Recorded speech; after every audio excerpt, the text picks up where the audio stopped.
हरे कृष्णा। मार्गशीर्ष मास यानी ऐसा समय जब इस धराधाम पर शांति, तप और भक्ति का संगम होता है। शीतकालीन ऋतु आरंभ हो जाती है और उसके साथ ही प्रकृति निस्तब्ध होने लगती है और तब जीवात्मा को ईश्वर के साथ एक निष्ठ संवाद करने का सहज अवसर प्राप्त होता है। इस पवित्र मास में भगवान श्री कृष्ण की विशेष आराधना की जाती है। जो साधक इस समय में प्रातःकालीन स्नान, दीपदान, भगवान के पवित्र नामों का जप, दान और सत्संग का पालन करता है, उसे अनंत पुण्य फल की प्राप्ति होती है। मार्गशीर्ष मास की प्रत्येक प्रातःकालीन बेला हमें एक सुअवसर प्रदान करती है जब हम अपने जीवन को आध्यात्मिक उच्चतर लक्ष्य की ओर अग्रसर कर सकते हैं। और ऐसी ही सुंदर प्रातःकालीन बेला आज उपस्थित है। तो चलिए आज की इस मंगल घड़ी में हम मार्गशीर्ष मास कथा श्रृंखला को आगे बढ़ाते हैं और श्रवण करते हैं आज की इस सुंदर पौराणिक कथा का। आइए आज की कथा आरंभ करते हैं। उस ब्राह्मण बालक को देखकर दुर्वासा ऋषि ने उन्हें अत्यंत प्रेम और सम्मान पूर्वक प्रणाम किया, उनका भक्ति भाव से पूजन किया और उस ब्राह्मण बटुक ने भी उन्हें आशीर्वाद देकर बातचीत आरंभ की। उस ब्राह्मण बालक के मात्र दर्शन करने से और उनसे आशीर्वाद प्राप्त करने से ही दुर्वासा मुनि का सारा दुख चला गया। और फिर उस बालक ने कहा, हे सर्वज्ञ विप्र, आप गुरु मंत्र के प्रसाद से सब कुछ जानते हैं, उसके बाद भी आप शोकातुर हो रहे हैं। इसलिए मैं पूछता हूँ कि इसका क्या रहस्य है। देखिए, ब्राह्मणों का धर्म तो तपस्या होती है और तपस्या से तीनों लोकों को भी वश में किया जा सकता है। तो फिर हे ऋषि, इस समय आप अपने धर्म यानी तपस्या को छोड़कर ऐसा कर्म क्यों करने जा रहे हैं? त्रिभुवन में कौन किसकी पत्नी है और कौन किसका पति? वास्तव में तो भगवान श्री हरि इन मूर्ख लोगों को बहलाने के लिए माया से इन संबंधों की रचना करते हैं। उसी प्रकार ये कंदली भी आपकी मिथ्या पत्नी ही थी और इसीलिए क्षण में चली गई। जो सत्य है वो कभी भी बदलता नहीं है। मिथ्या वही है जिसकी चीर काल तक स्थिति ना रहे। अब सुनिए, वसुदेव की पुत्री एकानंशा जो कि श्री कृष्ण की बहन है, वो पार्वती के अंश से उत्पन्न हुई है। वह सुशीला और चिर जीवनी है। वह सुंदरी प्रत्येक कल्प में आपकी पत्नी बनने वाली है। इसलिए आप कुछ दिनों तक प्रसन्नता पूर्वक अपनी तपस्या में लीन रहिए। कंदली इस भूतल पर कंदली जाति बनकर आएगी और वो कल्पांतर में शुभदा, फलदायिनी, कमनिया, एक संतान देने वाली, परम दुर्लभा और शांत रूपा स्त्री बनकर आपकी फिर से पत्नी बनेगी। और वैसे भी जो अत्यंत उच्छृंखल है, जिसने अपनी मर्यादाओं को तोड़ दिया है, उसका दमन करना उचित ही होता है, ऐसा श्रुति में सुनाया गया है। इसलिए उसके भस्म हो जाने पर आपको शोक नहीं करना चाहिए। इस प्रकार कहकर वह ब्राह्मण बालक वहाँ से अंतर्ध्यान हो गए और वास्तव में वह ब्राह्मण बालक और कोई नहीं अपितु ब्राह्मण का रूप लेकर आए हुए स्वयं भगवान श्री हरि ही थे, जिन्होंने ब्रह्मर्षि दुर्वासा मुनि को ज्ञान दिया और अपना हेतु सिद्ध करके अंतर्ध्यान हो गए। ये सब देखकर मुनि ने सारा भ्रम छोड़कर तपस्या में अपना मन लगाया। कंदली इस धरातल पर कंदली जाति बन गई। दैत्य साहसिक तालवन में जाकर गर्दभ बन गया और धेनुकासुर बना और तिलोत्तमा यथा समय आने पर बाणासुर की पुत्री बनी। बाण पुत्री उषा के रूप में जन्म लेकर उसने श्री कृष्ण के पौत्र अनिरुद्ध के आलिंगन से अपने मनोरथ को पूर्ण किया और समय अनुसार पुनः अपने निवास स्थान स्वर्गलोक में चली गई। धेनुकासुर चक्र से मारा गया और अपने प्राणों का परित्याग करके उस दैत्यराज साहसिक ने गोविंद के उस परम अभिष्ट चरणार विंद को प्राप्त कर लिया, जो मुनियों के लिए भी दुर्लभ होते हैं। इस प्रकार हे नारद मुनि, मैंने आपको अपने पिता से सुने हुए इस उत्तम लीला उपाख्यान को कह सुनाया। अब मैं पुनः श्री कृष्ण की लीला का वर्णन करने जा रहा हूँ। ये वो लीला है जिसमें गोपियों के चीर का अपहरण हुआ और उन्हें मनोवांछित वरदान दिया गया। ये बात है हेमंत ऋतु के प्रथम मास मार्गशीर्ष की। उसमें गोपांगनाएं प्रेम के वशीभूत होकर प्रतिदिन केवल एक बार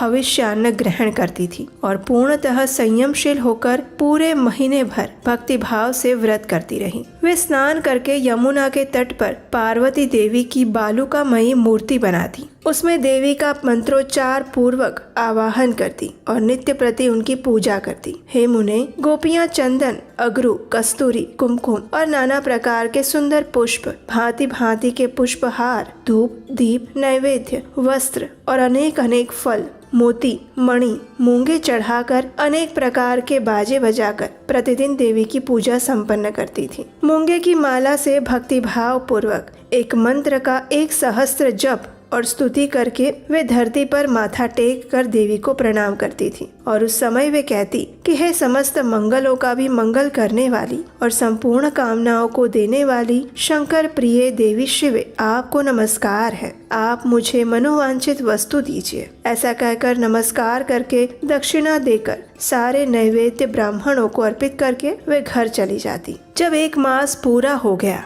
तो व्रत की समाप्ति के दिन वे सभी गोपियां अपने अपने वस्त्रों को तट पर रखकर यमुना जी में स्नान करने के लिए उतरी। उस समय रत्नों के मोल पर मिलने वाले अनेक प्रकार के द्रव्य, लाल, पीले, सफेद और मिश्रित रंग वाले सुंदर वस्त्र यमुना जी के तट पर छाए हुए थे और उनकी गणना करना असंभव था। उन सबके द्वारा यमुना जी के उस तट की शोभा बढ़ रही थी। अनेक प्रकार के नैवेद्य, देश काल के अनुसार प्राप्त होने वाले फल, धूप, दीप, सिंदूर और कुमकुम यमुना के उस तट को सुशोभित कर रहे थे और जल में उतरने पर गोपियां कौतूहलवश क्रीड़ा के लिए उन्मुख हो गई। उनका मन श्री कृष्ण में ही समर्पित था। वे अपने निर्वस्त्र शरीर से जल क्रीड़ा करने लगी और उस समय भगवान श्री कृष्ण वहां आए। उन्होंने तट पर रखे हुए अनेक प्रकार के द्रव्यों और वस्त्रों को देखा। वो देखकर वे ग्वाल बालों के साथ उस स्थान पर आए और सारे वस्त्र लेकर वहां रखी हुई सभी खाद्य वस्तुओं को अपने सखाओं के साथ मिलकर खाने लग गए। फिर कुछ वस्त्र लेकर बड़े हर्ष के साथ उनका गट्ठर बांधा और कदम्ब की ऊंची डाली पर चढ़कर भगवान गोविंद ने गोपिकाओं से इस प्रकार कहा,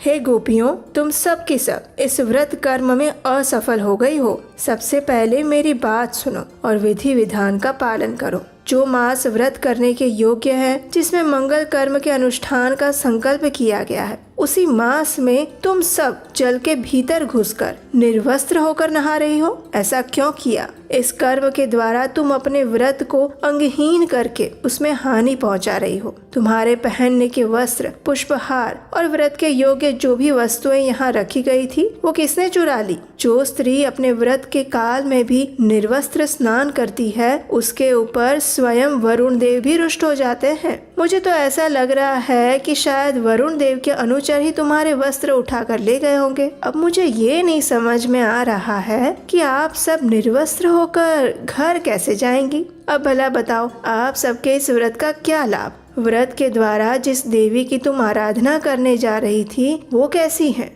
उन्होंने तुम्हारी वस्तुओं की रक्षा क्यों नहीं की? अब श्री कृष्ण की ये सब बातें सुनकर सारी गोपियों को चिंता होने लगी। उन्होंने देखा तो वास्तव में यमुना जी के तट पर ना तो उनके वस्त्र है और ना ही उनकी वस्तुएं।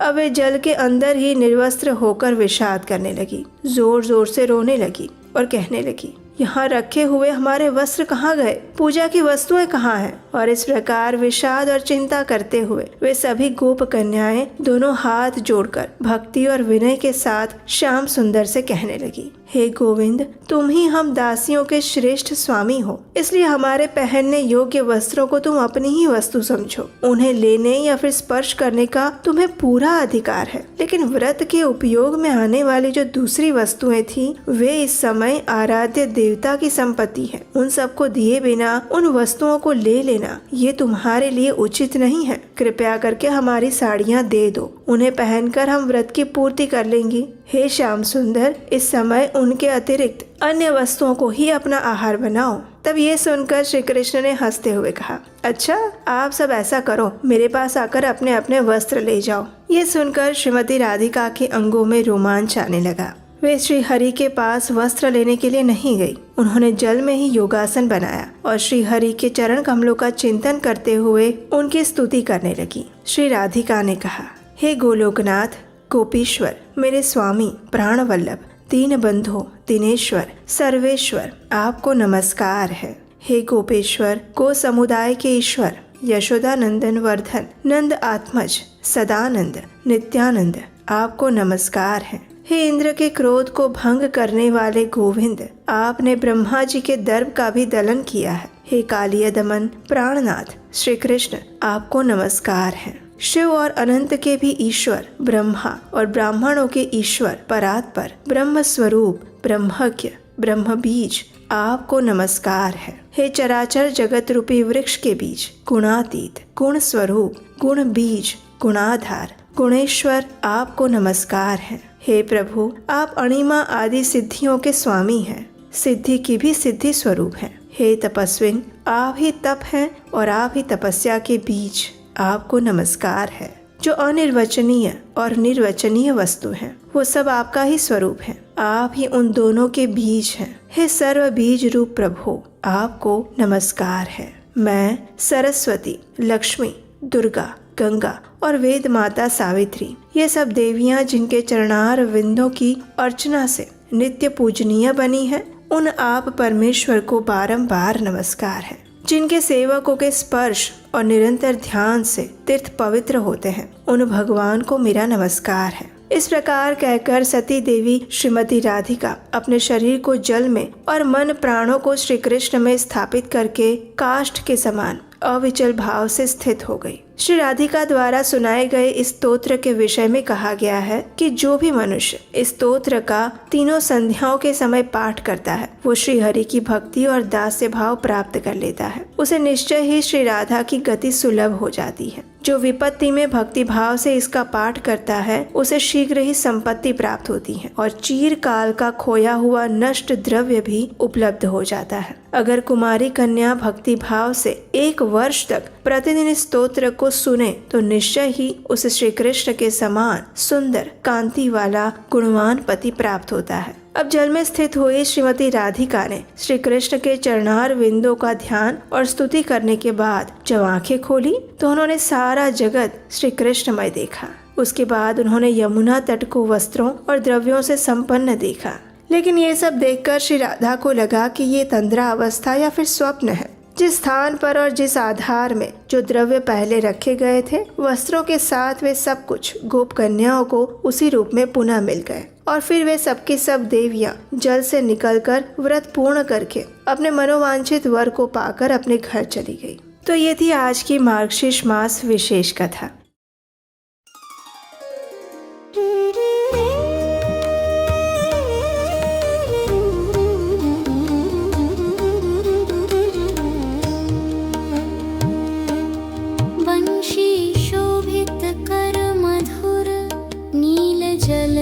तन श्याम अरुणाधर जनु बिंबा फल पीतांबर शुभ साज।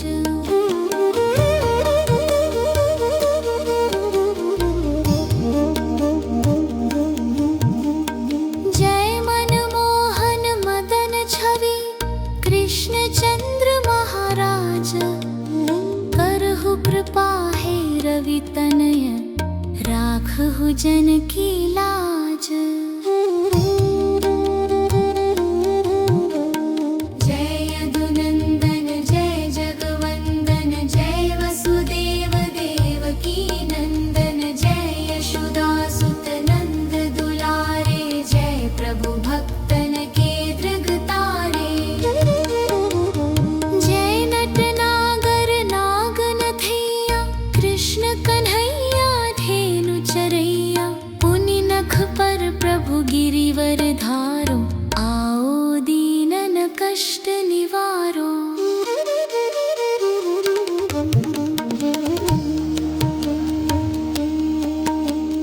वंशी मधुर अधर धरि तेरी, होवे पूर मनोरथ मेरो, आओ हरि पुनि माखन चाखो, आज लाज भारत की राखो।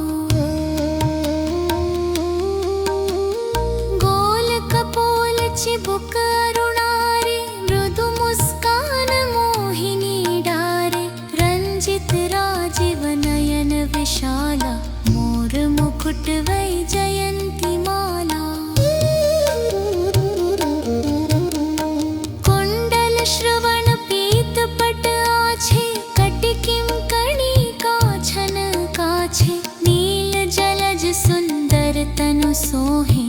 बिलखि सुर नर मुनि मन मोहे। मस्तक तिलक अलक घुंघराले, आओ कृष्ण बांसुरी वाले। करि पय पान पुतन हितारयो, अका बका कागा सुर मरयो।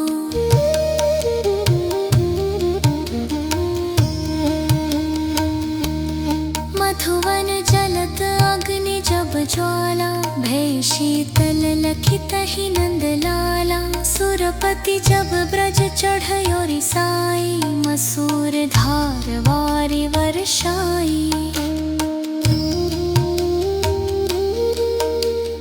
लगत लगत ब्रज चहन बहायो, गोवर्धन नख धारि बचायो। लखिय सुदामन भ्रम अधिकाई, मुख मह 14 भुवन दिखाई।